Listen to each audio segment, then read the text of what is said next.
Good evening, welcome to Politically Incorrect. Let me tell you who is here today. Actress, artist, author, and her Jane Seymour signature collection, Making News. It's available through crossingpoint.com.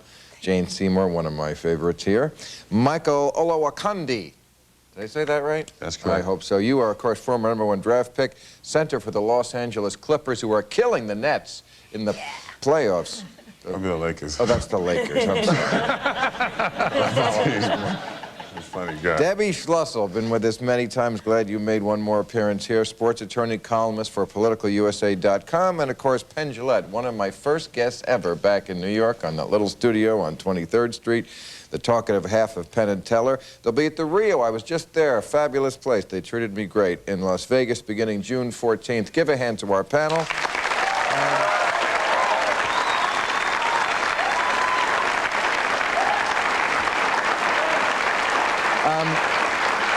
Let me just say, before we start with the issue, people have asked me, what are you going to do after this show ends? Which, by the way, the last show is June 28th, if you don't know that, the last Friday of this month. So I'm not going to tell you. First of all, I'm going to take a long vacation. But I have a website now. Yes, and I have to get this because it's the only way. No, it's called BillMaher.tv. And it's under construction. I don't know even know what that means, why they can't in the electronic age, but you can log on. Apparently, we're building it with logs on my link to my message board, and I will periodically check that, and I'm getting linked up because now I have to, that I'm away from my nipple. Okay, now, let's talk about what happened in the war on terrorism today. Some good news, finally. Ashcroft said that they arrested a guy May 8th named Abdullah al-Mujar, who was building a dirty bomb, which in Ashcroft's world is a bomb with its breasts exposed, I would assume. The interesting thing about this, I think, is that he really is Abdullah al-Mujar Jose Padilla. He is of Puerto Rican descent. Remember when they used to just drive dirty bombs? I kid, of course. But the first, I have two questions. The first is, you know, we always hear this is not about religion. Okay, so how come a guy who before was just busting caps in people's asses because he was a gang member in Chicago suddenly gets Islam and now he wants to obliterate the nation's capital with a nuclear war? But it's not about religion? Please, fight with me on that. Well, that's why they have this organization, Catholic Jihad and Jewish Jihad, but no Islamic Jihad that blows up people in Israel. I mean, it's Islamic Jihad. You don't have any other organizations that are forwarding this jihad, this violent struggle, for any other religion. It is about Islam, which... Oh, no, I think actually back to differ. I mean, back in England, I lived in London for a few years, and you had the IRA, and they carried out bombing campaigns in London. They were Catholics. That's the Muslim IRA. They weren't... Funded by Americans. Funded by Americans, and back then it was okay. It was wait a second. The IRA had a very specific agenda, which was exactly who was oppressing them in their backyard, and it wasn't with nuclear weapons. Well, it was all about occupation, and back then it was only called resistance. And then now it's all about the religion. I don't think religion has anything to do with it. I think people will always have their cause. Well, it's nothing but religion. Well, I mean, I think the point is that the guy was in prison, and prison, we know, is a great place to learn how to do better crime, you know, and what they're learning now is they're learning about religion. Another thing is, with the IRA, I mean, the Irish were, back in Northern Ireland and probably Ireland, which was predominantly the IRA, there were Catholics, there were people like us. I mean, there were Christians, and so as long as we had something in common with them, there wasn't a problem with that.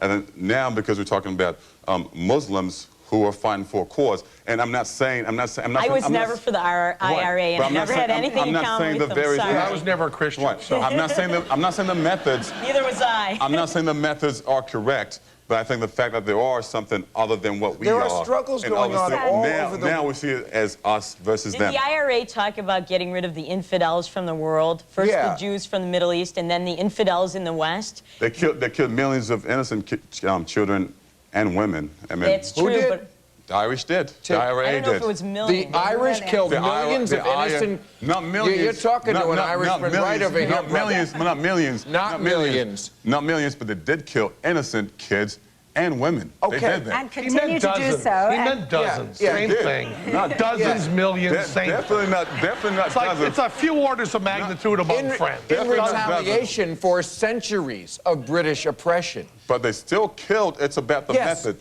I think everybody has a cause. It's about the most important thing is how do you sort of, what's the method you use in trying to convey your message? I don't know. You shouldn't kill innocent people. No, you shouldn't. But you know what? I think we can all agree on that. Yeah. You shouldn't kill innocent Bill, people. I think one of the things. I'm down with that. Sure. Thank you. Why not?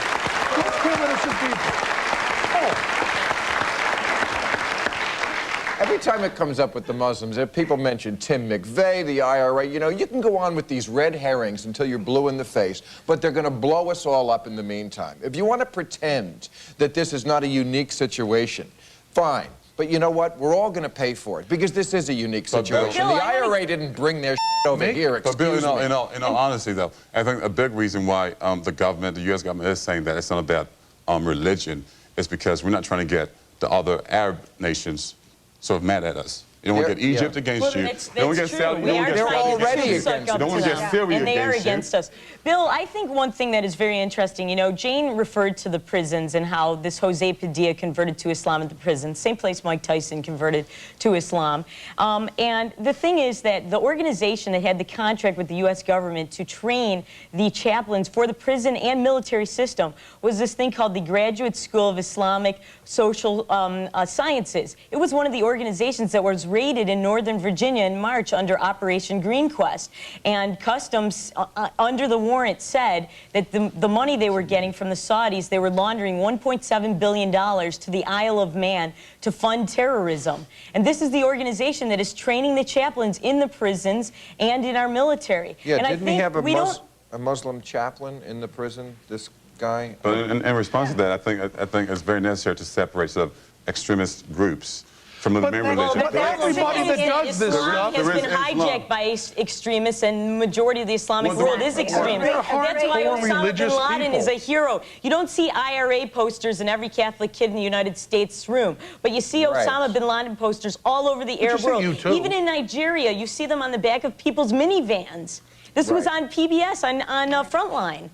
Yes. I wasn't aware of that. It's tragic that such a good and honorable religion as the Muslim religion can be hijacked this way. And it's tragic that our prisons, which is a place which is supposed to stop people, to deter crime, is a place where we're breeding it. Right. And Bill, one other thing, hate. you know, even though I'm a Republican, President Bush has done a bad job of promoting moderate Muslims. He has shut out all of the moderate Muslims in this country from the White House. And moderate Muslims have done a real bad job of promoting themselves. Well, that's because they're being shut out. There's a guy named Sheikh Kabani who risked his life in 1999. He's the head of the Sufi tribe of Islam, which is a peaceful, mystical tribe. He risked his life in 1999 to go to the State Department and say there is a terrorist threat within Islam in the United States, that 80% of the mosques are controlled by radicals. You know what happened? The FBI told him, hey, time to hire a bodyguard. Now your life is in danger. And President Bush never invited him to the White House when he gave these Islamist peace speeches. Instead, he invited all these other groups. Well, that's because your boyfriend, President Bush. He's not my boyfriend.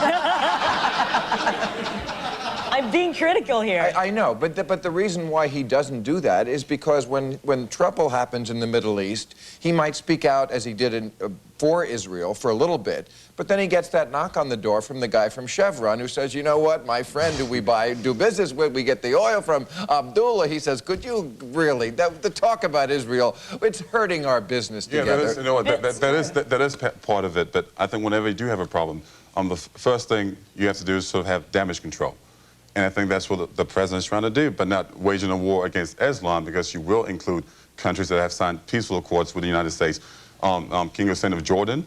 What peaceful accord did he sign with King Hussein of Jordan did. He was a Muslim. He signed it with Israel now. And he was a good ally with the United States. I mean, you do need to have countries that are of Islamic backgrounds who are working with us. That is very important, I think. When people over 7 years old have imaginary friends, there's going to be trouble. It doesn't matter who their imaginary friend is. If they go to prison and they follow the Abrahamic religions, they're going to be killing somebody. It's just a really dangerous thing to have people believe in things that they can't prove. I see what you're saying. The idea I thought you were is talking not about prison. President Bush. Well, you know, these people that say, I am doing this on faith, whether that faith is, no matter what that faith is, when it's not based on love of people and humanity, there's going to be trouble. And if you want to make airplanes safe, just make everyone that gets on the airplane eat some bacon and touch a penis, and everything gets solved. You won't have any nuts on there. All right. Just do that. Touch a penis, eat some bacon.